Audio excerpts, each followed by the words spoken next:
I read a tweet yesterday in which the woman was like, "F*** Todd Phillips, f*** Jimmy Kimmel, and f*** Lawrence Sher for disrespecting Joaquin Phoenix on that outtake." And I'm literally like, it's fake! Have you not read about it? It is fake!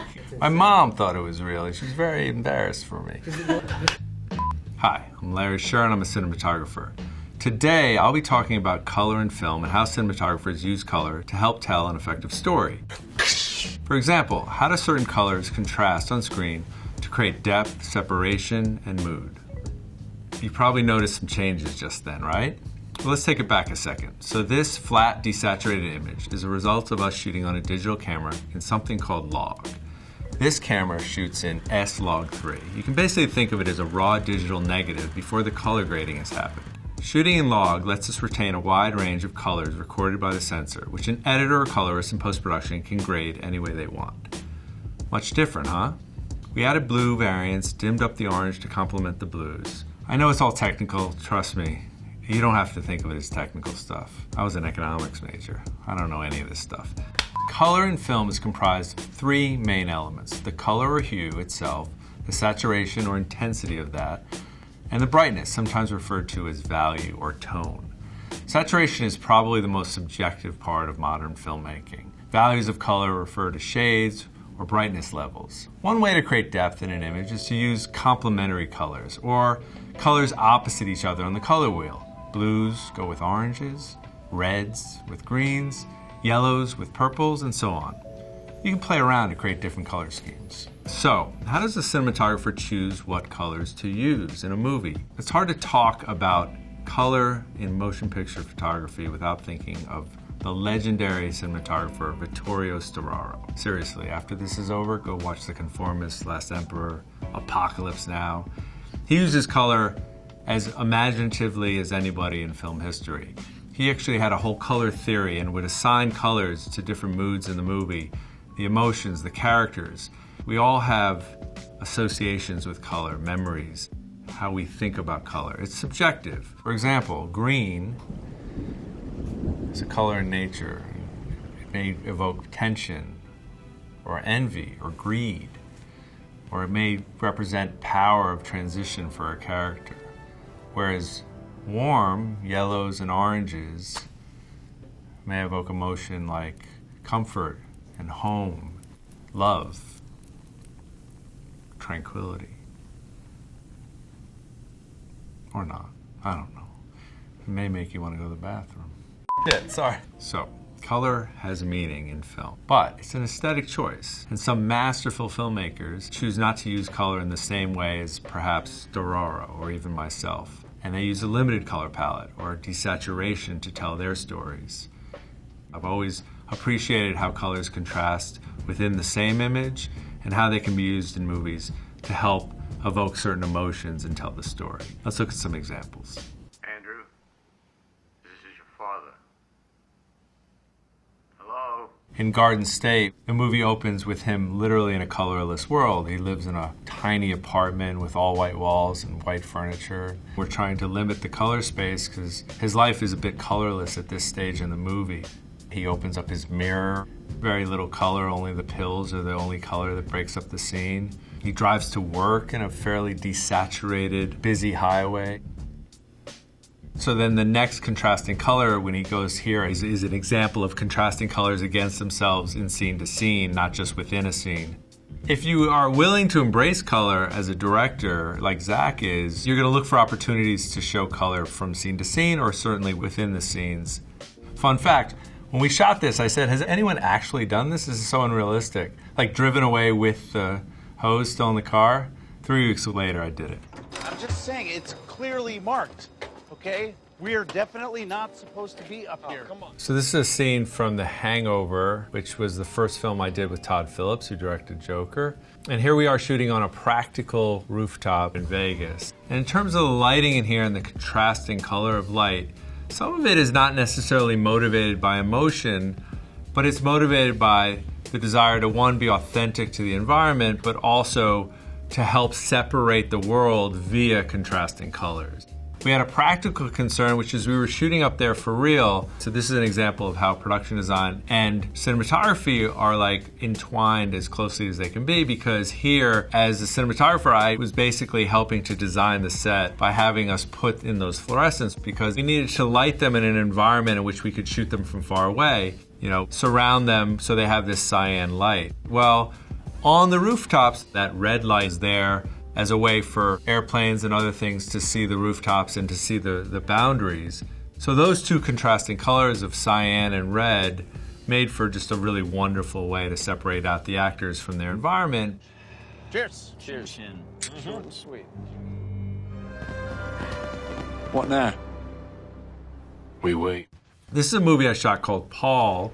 They arrive on the top of a mountain to basically meet the spaceship that's going to take Paul home. So the moonlight is the dominant source of light here, which is blue with a little bit of cyan, just personal preference as to where I like moonlight to be. They're supposed to see a spaceship coming, and in fact it's a misdirect because it turns to be the baddie flying in a helicopter to come take Paul away.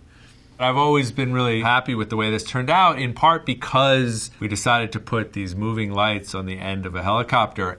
And when we talk about color, and if we're talking about here, the color contrast, I love the way that yellow, and that yellow is not a yellow you see really naturally, mixes with the moonlight in this scene.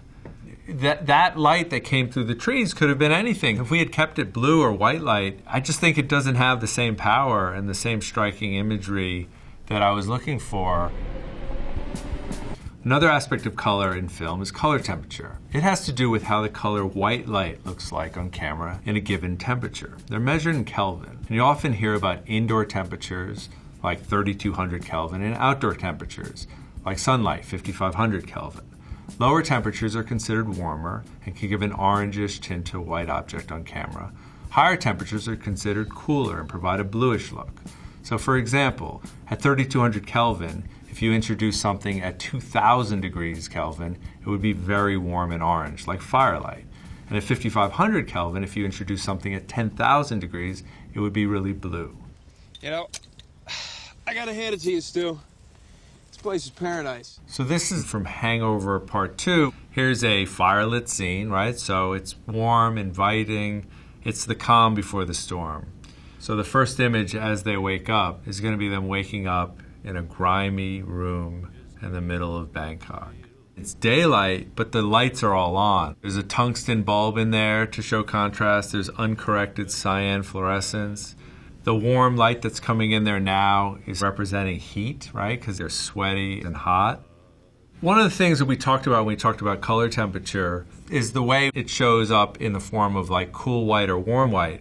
But the other thing that really plays into lighting that we see in our natural world is the green spike, or some lights may be very magenta, but often with fluorescence they have a very high green spike. So it means in relation to the 3200 film stock, when it shoots an uncorrected fluorescent, as I say, it's also showing up with all that green spike in the form of green. So you mix that cool color temperature with the green and you get cyan. And that's that cyan that we saw in the room when they first woke up. In black and white, you can really see how depth is created with shadows and contrast and tone. The ultimate contrast being the silhouette. Whoa. Good job, guys. Obviously, that's one extreme, but there are different values of exposure we can use to varying effects. Famous still photographer Ansel Adams made famous the zone system, which was a way to think about exposure and tonality in a film image. The lowest value, 0, being total black, and the highest value, 10, being white with very little information at all. So you can think about an image and think of all the tonalities between there in 10 steps of exposure. That's a good way to think about the depth you can create through shadow, light, darkness. But another way to create that depth, and a way I really appreciate, is through color. Two things can be the exact same tonal range, but if they're different colors, they create depth within the same frame.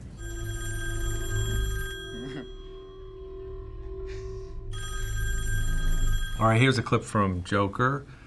He's suffering from severe insomnia at this point in the movie. He's going through this real crisis. You know, because Joker, in large part, is a movie about opposite ends of the spectrum, two sides of yourself, the shadow and the light. And so Those contrasting colors is a lot like what's going on internally with Arthur. And that color difference makes a huge impact on the scene. If we drain the color out of this, you can really see what we're talking about when we're saying values and tonality of light. But suddenly, if we bring all the color back in, we're now creating separation with the color. The dramatic difference between the sodium vapor in the background and the uncorrected fluorescent cyan blue.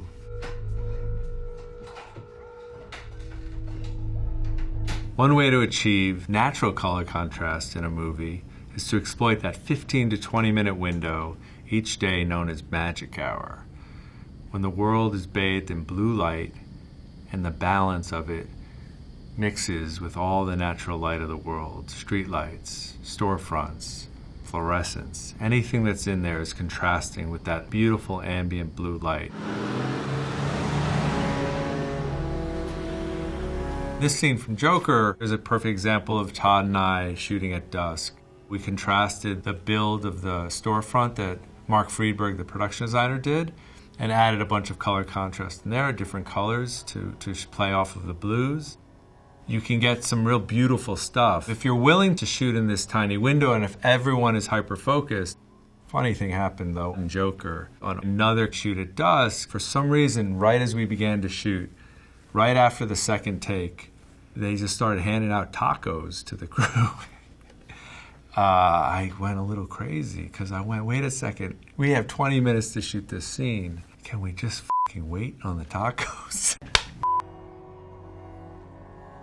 One of the fun things about Joker was creating Gotham in the 70s and early 80s. And for me, a large part of that was representing what the cities looked like back then. Well, a big part of the cities back then were the streetlights, and the streetlights were sodium vapor. You don't see sodium vapor as much anymore, and they're really going away. That green, orange, gross light. That's what we saw back then. That's how the city represented itself on film, but also in our memories. A little bit gross, but for me, quite beautiful. It's an example of the blue light that bathes the city at this time of day, and then us adding these warmer sodium vapor lights in those positions on the building. We turn some lights on inside the building. In the interest of the reality of the space and the world in which we live, we're now adding another color, this sort of warm white, uncorrected fluorescent, the yellow warm, to his lobby. And then when he gets into his home, that's the first time we're introduced to some warm, comforting tungsten light. It's lamps, it's warm, it's inviting, and it's probably the warmest, most gentle light that's in the whole movie. Couldn't kill me. Those guys, we look at sex like parking a car, we're like, there's a spot. There's another. The fluorescents that existed back then, they were just gross and ugly, and they had a green spike, and so in the interest of being authentic to the time, but also loving the contrast of that cyan to the yellow downstairs, and then to the red here, this environment, because we're backstage, was a real opportunity to mix a lot of color. But he's going to go into an environment in which now he has to perform with all these red lights that have shades over them. And you can barely see the people. The idea is focusing on Arthur's struggle. So in terms of lighting and the tonality of the scene, the people were meant to be a bit invisible. This is really Arthur's moment, almost for himself. But this slightly dirty, but a little bit cooler spotlight was in the interest of putting him in a very harsh, almost an interrogation light, overexposed, certainly not something that you can hide from. And here he was exposing himself in a really human way. Let me make a preface that I think is important. Everything I talk about is somewhat emotional and intuitive to me. So I often talk about contrasting colors like yellow and blue because they're on opposite ends of the spectrum. So all you people that know about color theory, yeah, it's complementary. I always say contrasting. Forgive me. I don't know much. I'm just a simple guy trying to make a movie. Thank you so much for watching this. If there's two things you take away. One, all of this technical stuff, don't worry about it.